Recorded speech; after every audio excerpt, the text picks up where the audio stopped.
ਤੇ ਇੱਥੇ ਕੁਝ ਜ਼ਿਆਦਾ ਹੀ ਮੈਨੂੰ ਸੋਹਣੇ ਬੱਦਲ ਦਿਖੇ ਸਾਹਮਣੇ, ਸੂਰਜ ਦੀਆਂ ਰੇਸ਼ਮਾਂ ਵਿੱਚੋਂ ਨਿਕਲ ਰਹੀਆਂ ਤੇ ਬਹੁਤ ਕਮਾਲ ਦਾ ਨਜ਼ਾਰਾ। ਮੈਂ ਕਿਹਾ ਇਹ ਵੀ ਦਿਖਾਇਆ ਜਾਵੇ ਵਲੌਗ।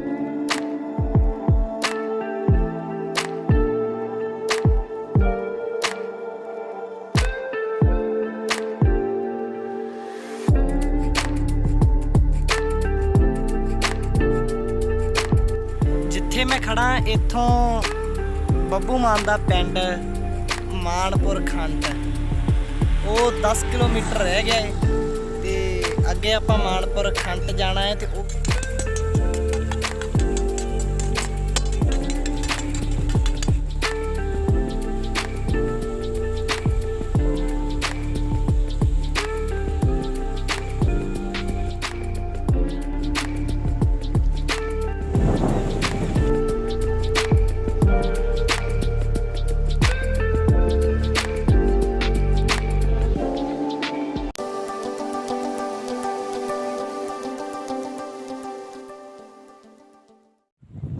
ਸਰਤਾਜ ਸਾਹਿਬ ਨੇ ਕੋਈ ਸਤਰਾਂ ਲਿਖੀਆਂ ਸੀਗੀਆਂ ਕਿ ਸਦਾ ਸਫ਼ਰ ਵਿੱਚ ਚੱਲਦੇ ਰਹਿਣਾ ਇਹੀ ਕਿਸਮਤ ਰਾਹੀ ਦੀ, ਦੁਸ਼ਮਣ ਵੀ ਹੋਵੇ ਭਾਵੇਂ ਦਸਤਾਰ ਕਦੇ ਨਹੀਂ ਲਾਹੀ ਦੀ।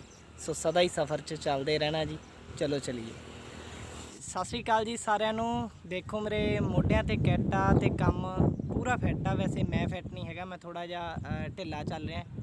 ਸੋ ਮੈਂ ਇਸੇ ਕਰਕੇ ਪਿੰਡ ਚੱਲਿਆ ਤੇ ਪਰ ਫਰੇਮ ਵੀ ਮੈਨੂੰ ਲੱਗਦਾ ਬਹੁਤਾ ਸੈੱਟ ਨਹੀਂ ਹੋਣਾ ਤੇ ਆਵਾਜ਼ ਦੀ ਵੀ ਹੋ ਸਕਦਾ ਪ੍ਰੋਬਲਮ ਹੋਵੇ ਤੇ ਉਹਦੇ ਵਾਸਤੇ ਮੈਂ ਪਹਿਲਾਂ ਹੀ ਮਾफ़ੀ ਮੰਗ ਲੈਣਾ, ਕਿਉਂਕਿ ਅੱਜ ਮਾਈਕ ਦੀ ਵਿਵਸਥਾ ਨਹੀਂ ਸੀਗੀ ਸਾਡੇ ਕੋਲੇ।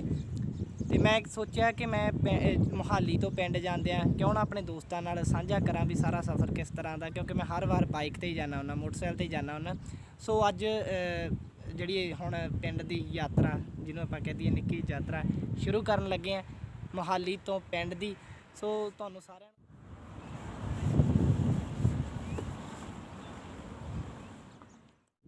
ਸੜਕ ਅੱਜ ਖਾਲੀ ਹੈ। ਇਹ ਕੋਵਿਡ-19 ਦੇ ਨਜ਼ਾਰੇ ਹੈ, ਜਿਹੜੀਆਂ ਸੜਕਾਂ ਖਾਲੀ ਕਰਾਤੀਆਂ।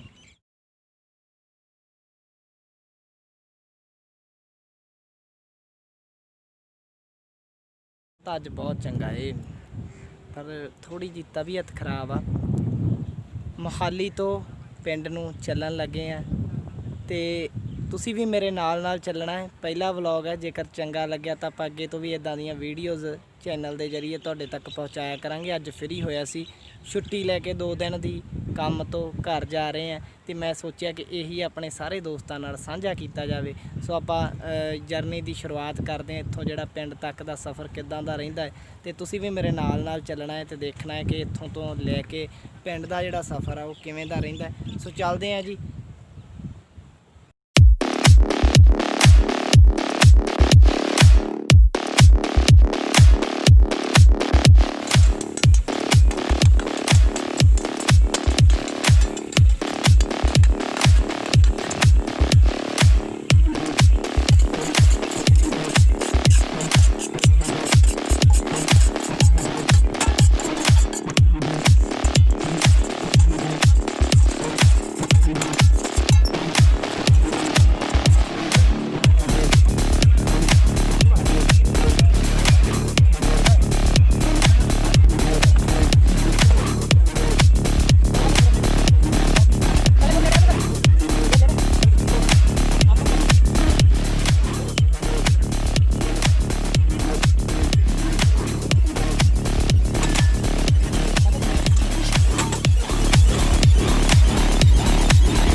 मोटरसाइकिल वाले करते भाई टोल प्लाजा। लो जी हुण आपां लंघे आए हैं खरड़ तो अगे ते सामने मेरे पिछे रह गया टोल प्लाजा ते सामने मेरे लिखा होया है रुड़की पुख्ता। तुहानूं अगली दिखाने क्लिप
ਭਾਦੋ ਦਾ ਮਹੀਨਾ ਇਹ ਬੱਦਲ ਵੈਸੇ ਹੀ ਸੋਹਣੇ ਹੁੰਦੇ ਆ, ਪਰ ਜਿਹੜਾ ਮੈਂ ਹੁਣ ਮਰਿੰਡਾ ਦੇ ਓਵਰਬ੍ਰਿਜ ਕੋਲ ਖੜਾ ਏ ਤੇ ਇੱਥੇ ਕੁਝ ਜ਼ਿਆਦਾ ਹੀ ਮੈਨੂੰ ਸੋਹਣੇ ਬੱਦਲ ਦਿਖੇ ਸਾਹਮਣੇ, ਸੂਰਜ ਦੀਆਂ ਰੇਸ਼ਮਾਂ ਵਿੱਚੋਂ ਨਿਕਲ ਰਹੀਆਂ ਤੇ ਬਹੁਤ ਕਮਾਲ ਦਾ ਨਜ਼ਾਰਾ। ਮੈਂ ਕਿਹਾ ਇਹ ਵੀ ਦਿਖਾਇਆ ਜਾਵੇ ਵਲੌਗ ਦੇ ਵਿੱਚ। ਸੋ ਆਹ ਦੇਖੋ ਕਿੱਡਾ ਜ਼ਬਰਦਸਤ ਸੂਰਜ ਸਾਹਮਣੇ ਪੈ ਰਿਹਾ, ਹੋ ਸਕਦਾ ਬੱਦਲ ਨਾ ਉਹਨੇ ਸੋਹਣੇ ਦਿਖਣ ਇੱਧਰੋਂ, ਤੇ ਵੀਡੀਓ ਦੇ ਵਿੱਚ ਕਿਉਂਕਿ ਫੋਟੋ ਦੇ ਵਿੱਚ ਆ ਜਾਂਦਾ ਸਹੀ, ਵੀਡੀਓ 'ਚ ਥੋੜੀ ਜਿਹੀ ਪ੍ਰੋਬਲਮ ਆਉਂਦੀ ਹੈ। ਤੇ ਇੱਧਰਲੇ ਪਾਸੇ ਆਸਮਾਨ ਨੀਲਾ ਨੀਲਾ ਨਜ਼ਰ ਆ ਰਿਹਾ, ਬਹੁਤ ਜ਼ਬਰਦਸਤ ਲੱਗ ਰਿਹਾ ਮੈਨੂੰ ਤਾਂ। ਬਾਕੀ ਤੁਸੀਂ ਦੱਸ ਦਿਓ ਵੀ ਕੋਈ ਗੱਲਬਾਤ ਹੈਗੀ ਹੈ ਕਿ ਮੈਨੂੰ ਵੈਸੇ ਹੀ ਕੁਦਰਤ ਸੋਹਣੀ ਲੱਗਦੀ ਹੈ। ਮੈਨੂੰ ਵੈਸੇ ਵੀ ਕੁਛ ਨਾ ਕੁਦਰਤ ਨਾਲ ਪਿਆਰ ਜਿਹਾ ਤੇ ਸੋਹਣੀ ਜ਼ਿਆਦਾ ਹੀ ਲੱਗਦੀ ਹੈ, ਤੇ ਮੈਂ ਕਿਹਾ ਚਲੋ ਦਿਖਾਈਏ।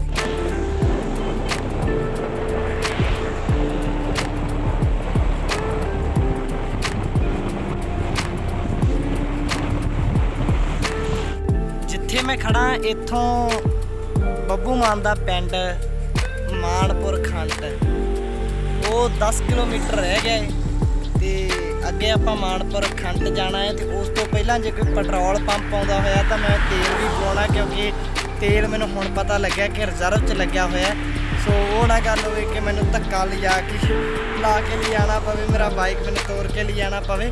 ਸੋ ਇਸ ਤੋਂ ਚੰਗਾ ਹੈ ਕਿ ਜਿਹੜਾ ਵੀ ਹੁਣ ਪੰਪ ਆਊਗਾ ਉੱਥੋਂ ਆਪਾਂ ਪਵਾਉਣਾ ਤੇਲ, ਤੇ ਫਿਰ ਉਸ ਤੋਂ ਅੱਗੇ ਚੱਲਦੇ।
ਪੈਟਰੋਲ ਪੰਪ ਆਹ ਪੁਲ ਦੇ ਥੱਲੇ ਸੀਗਾ ਤੇ ਮੈਂ ਪੈਟਰੋਲ ਪੰਪ ਛੱਡਿਆ ਪਿੱਛੇ ਤੇ ਪੁਲ ਦੇ ਉੱਪਰ ਚੜ ਗਿਆ ਸੀਗਾ। ਸੋ ਹੁਣ ਮੈਂ ਸਾਈਡ ਤੇ ਜਿਹੜਾ ਸਲਿੱਪ ਰੋਡ ਬਣਿਆ ਵਾ ਇਹ ਤੋਂ ਜਾਊਂਗਾ ਤੇ ਫਿਰ ਜਾ ਕੇ ਤੇਲ ਪਾ ਕੇ ਲਿਆਉਣਾ। ਚਲੋ ਚੱਲਦੇ ਹਾਂ।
ਲਓ ਜੀ, ਰੇਸ਼ਮਾ ਕਹਿ ਦਈਏ ਕੁਛ ਕਹਿ ਲਈਏ, ਜਿਵੇਂ ਆਪਾਂ ਕਹਿ ਦਿੰਦੇ ਹਾਂ ਸਕੀਆਂ ਭੈਣਾਂ ਦੋ, ਤੇ ਨਹਿਰਾਂ ਦੋ ਬਰਾਬਰ ਤੇ ਹੈ, ਇੱਕ ਸੁੱਕੀ ਪਈ ਹੈ ਤੇ ਦੂਸਰੀ ਵਗ ਰਹੀ ਹੈ।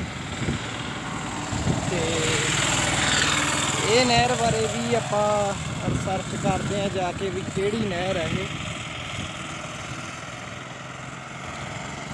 ਜਿਹੜੀਆਂ ਦੋਵੇਂ ਬਰਾਬਰ ਤੇ ਜਾ ਰਹੀਆਂ, ਇਹ ਦੋਵੇਂ ਕਿਹੜੀਆਂ ਕਿਹੜੀਆਂ ਨਹਿਰਾਂ।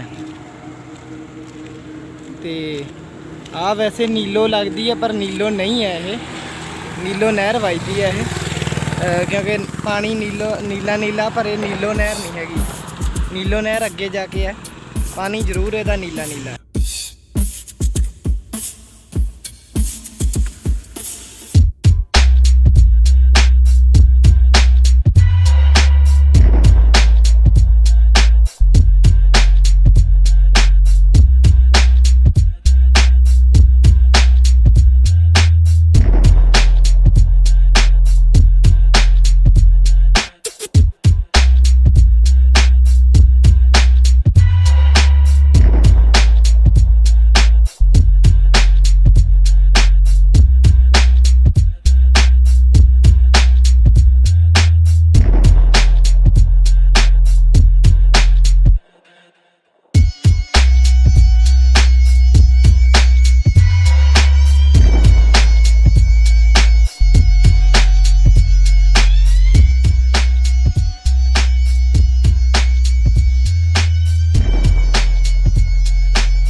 ਪਾੜਦੀਆਂ ਨੇ ਤੇ ਇਹ ਤੁਹਾਨੂੰ ਮੈਂ ਗਾਂਹ ਜਾ ਕੇ ਅੱਗੇ ਸਹੀ ਸਾਫ਼ ਦਿਖਾਉਣਾ ਹੈ।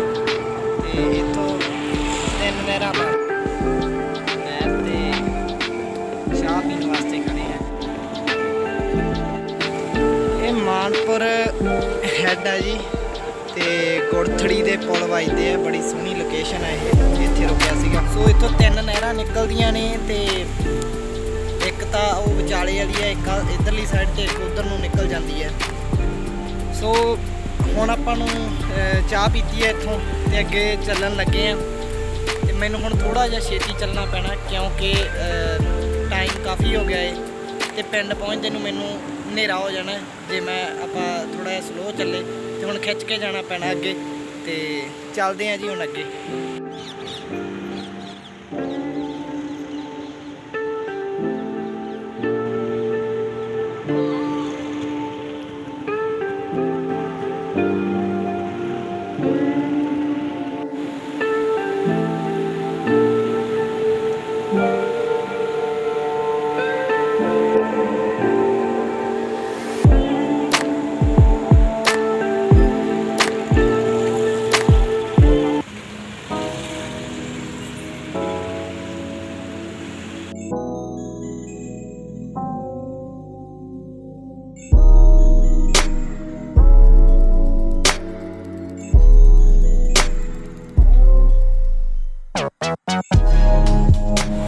ਹਾਂਜੀ ਲੁਧਿਆਣਾ ਟੱਪਿਆ ਆ ਤੇ ਅੱਗੇ ਥਰੀਕੇ ਵੀ ਟੱਪਿਆ ਆ। ਥਰੀਕੇ ਪਿੰਡ ਨਾਲ ਹੀ ਹੈ ਲੁਧਿਆਣੇ ਦੇ ਔਰ ਲੁਧਿਆਣੇ ਨੇ ਘੱਟੋ ਘੱਟ ਬਾਹਲਾ ਨਹੀਂ ਤਾਂ ਮੇਰਾ ਅੱਧਾ ਘੰਟਾ ਖਾ ਲਿਆ। ਵੈਸੇ ਬਾਹਰ ਦੀ ਆਇਆ ਤੇ ਉਹ ਪੁਲ ਤੋਂ ਲੈ ਕੇ ਲੁਧਿਆਣੇ ਤੱਕ ਮੈਨੂੰ ਬਾਹਲਾ ਨਹੀਂ ਤਾਂ ਅੱਧਾ ਘੰਟਾ ਲੱਗ ਗਿਆ।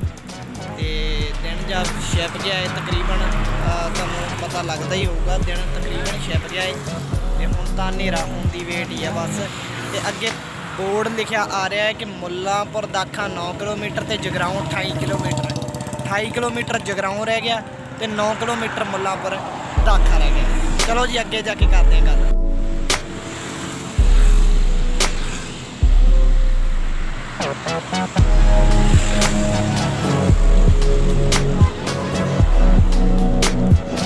ਲਾਈਟਾਂ ਜਗਣ ਲੱਗ ਗਈਆਂ, ਹਨੇਰਾ ਹੋ ਚੱਲਿਆ।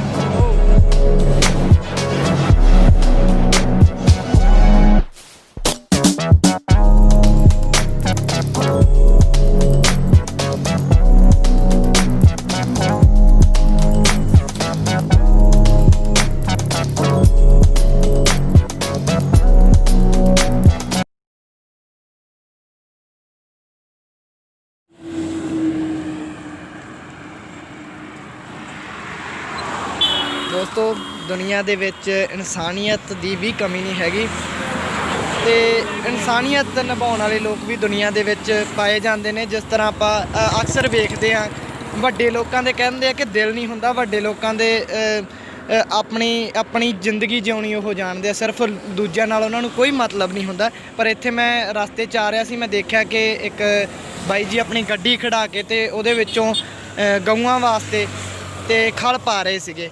ਤੇ ਮੈਂ ਸੋਚਿਆ ਕਿ ਕਿਉਂ ਨਾ ਇਹ ਚੀਜ਼ ਵੀ ਆਪਣੇ ਦੋਸਤਾਂ ਨੂੰ ਦਿਖਾਈ ਜਾਵੇ। ਸੋ ਮੈਂ ਬਾਈ ਨਾਲ ਵੀ ਗੱਲ ਕਰਨ ਦੀ ਕੋਸ਼ਿਸ਼ ਕਰੂੰਗਾ। ਬਾਈ ਜੀ ਹਾਂਜੀ ਬਾਈ ਜੀ ਸਤਿ ਸ਼੍ਰੀ ਅਕਾਲ। ਪਹਿਲਾਂ ਤਾਂ ਬਾਈ ਰਾਮ ਜੀ, ਨਮਸਕਾਰ ਜੀ, ਸਤਿ ਸ਼੍ਰੀ ਜੀ। ਬਾਈ ਜੀ ਤੁਹਾਡਾ ਨਾਮ ਜੀ? ਮੈਂ ਹਿਤੇਸ਼ ਗੁਪਤਾ ਜੀ ਲੁਧਿਆਣੇ ਤੋਂ ਹਾਂ ਜੀ। ਸਾਡਾ ਮੇਨ ਕੰਮ ਹੈ ਅਸੀਂ ਖਲ ਤੇ ਫੀਡ ਬਣਾਉਂਦੇ ਗਊਆਂ ਮੱਝਾਂ ਲਈ। ਅੱਛਾ ਜੀ। ਤੇ ਅਸੀਂ ਰੋਜ਼ ਆਪਣੇ ਘਰੋਂ ਫੈਕਟਰੀ ਤੋਂ ਘਰੇ ਜਾਈਦਾ ਜੀ। ਘਰ ਜਾਈਦਾ, ਜਾਂਦੇ ਹੋਏ ਅਸੀਂ ਰੋਜ਼ ਦੇਖੀਦਾ ਬੇਜ਼ੁਬਾਨ ਪਸ਼ੂ ਹੈ ਜੀ, ਸੜਕ ਤੇ ਕਚਰਾ ਖਾਂਦਾ, ਗੰਦ ਬਹੁਤ ਜ਼ਿਆਦਾ ਲੋਕੀ ਸੁੱਟਦੇ ਨੇ ਕਚਰੇ ਜੀ। ਬਰਗਰ ਖਾ ਕੇ ਅਸੀਂ ਦੇਖੀਦਾ ਬਰਗਰ ਥੱਲੇ ਸੁੱਟ ਦੀਦਾ, ਲੋਕੀ ਬਰਗਰ ਥੱਲੇ ਸੁੱਟ ਦਿੰਦੇ ਨੇ ਲਿਫਾਫੇ। ਹਾਂਜੀ, ਇਹ ਲਿਫਾਫੇ ਚੱਕਦੀਆਂ ਫਿਰਦੀਆਂ ਰੋਜ਼। ਤੇ ਅਸੀਂ ਮੈਂ ਸੋਚਿਆ, ਮੈਂ ਤੇ ਮੇਰਾ ਇੱਕ ਡਰਾਈਵਰ ਹੁੰਦਾ ਜੀ, ਅਸੀਂ ਰੋਜ਼ ਫਿਰ 2 ਬੋਰੀਆਂ ਖਲ ਲੈ ਕੇ ਆਈਦਾ ਜੀ। ਇਹ ਬੇਜ਼ੁਬਾਨਾਂ ਨੂੰ ਪਸ਼ੂਆਂ ਨੂੰ ਪਾਈਦਾ ਸਪੈਸ਼ਲੀ ਜੀ, ਭਾਵੇਂ ਅਸੀਂ ਲੇਟ ਹੋ ਜਾਈਏ ਪਰ ਪਾ ਕੇ ਜ਼ਰੂਰ ਜਾਂਦੇ ਹਾਂ। ਠੀਕ ਹੈ ਜੀ। ਤਾਂ ਕਿ ਇਹਨਾਂ ਦਾ ਦੇਖੋ ਹੋਰ ਕੋਈ ਵਾਲੀ ਵਾਰਸ ਨਹੀਂ, ਨਾ ਇਹਨਾਂ ਨੂੰ ਕਿਸੇ ਨੇ ਪਾਲਣਾ, ਨਾ ਕਿਸੇ ਨੇ ਪੱਠੇ ਦੇਣੇ ਆ ਜੀ। ਸਾਡੀ ਫੈਕਟਰੀ 'ਚੋਂ ਖਲ ਆਵੇ, ਫੀਡ ਬਚ ਜਾਵੇ, ਐਕਸਟਰਾ ਆਵੇ ਜੀ। ਜੇ ਅਸੀਂ ਰੋਜ਼ ਆਪਣੀ ਫੀਡ ਕੰਪਨੀ ਕਿਹੜੀ ਹੈ ਬਾਈ ਜੀ? ਅਸੀਂ ਕਾਕਾ ਹਰੀ ਤੋਂ ਹਾਂ ਜੀ। ਕਾਕਾ ਹਰੀ, ਹਾਂਜੀ ਓਕੇ।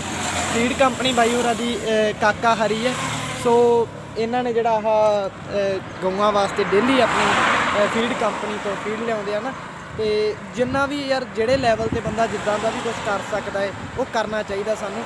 ਸੋ ਅੱਗੇ ਵੀ ਆਪਾਂ ਚੱਲਦੇ ਰਹਿਣਾ ਤੇ ਤੁਹਾਨੂੰ ਇੱਦਾਂ ਦੀਆਂ ਚੀਜ਼ਾਂ, ਕਿਉਂਕਿ ਮੈਨੂੰ ਵਧੀਆ ਲੱਗਿਆ, ਮੈਂ ਕਿਹਾ ਦਿਖਾ ਰਿਹਾ।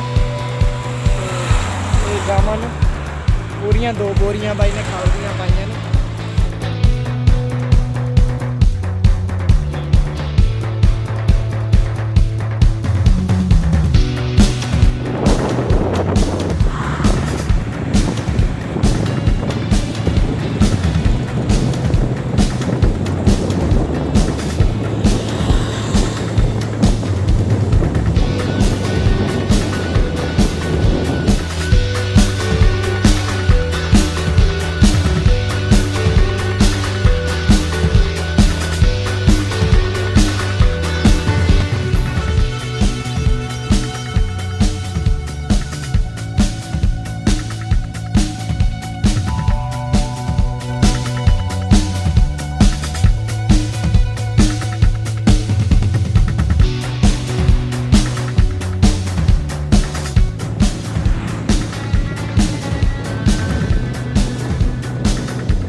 ਵੱਜ ਕੇ 6 ਮਿੰਟ ਹੋਏ ਆ ਤੇ ਮੋਗਾ ਵਿਖੇ ਪਹੁੰਚ ਗਏ ਆ ਜੀ। ਮੋਗਾ ਦਾ ਜਿਹੜਾ ਬਾਈਪਾਸ ਆ ਬਾਘਾ ਪੁਰਾਣਾ ਵੱਲ ਨੂੰ, ਸਿੱਧੇ ਬਾਘਾ ਪੁਰਾਣਾ ਕੋਟਪੂਰਾ 48 ਕਿਲੋਮੀਟਰ ਲਿਖਿਆ ਹੋਇਆ ਸਾਹਮਣੇ ਜਿਹੜਾ ਬੋਰਡ ਹੈ ਉਹ ਤੇ 48 ਕਿਲੋਮੀਟਰ ਕੋਟਪੂਰਾ ਜੇ ਦਿਖ ਜੇ ਤਾਂ। ਵੈਸੇ ਬਹੁਤ ਜ਼ਿਆਦਾ ਜ਼ੂਮ ਹੋ ਗਿਆ, ਨਹੀਂ ਦੇਖ ਰਿਹਾ।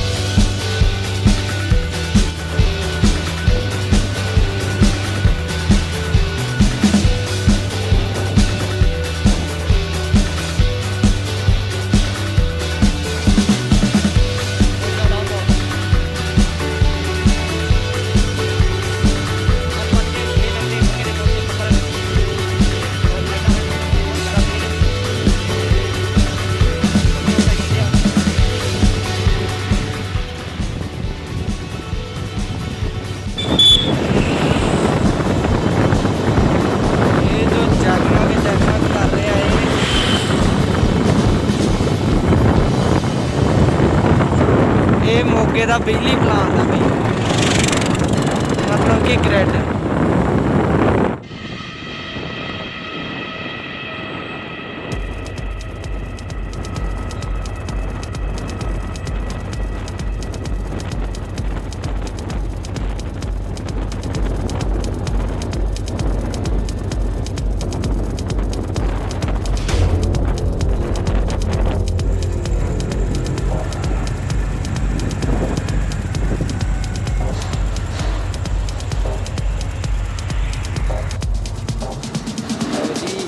ਪੰਜ ਗ੍ਰਾਈਂਡ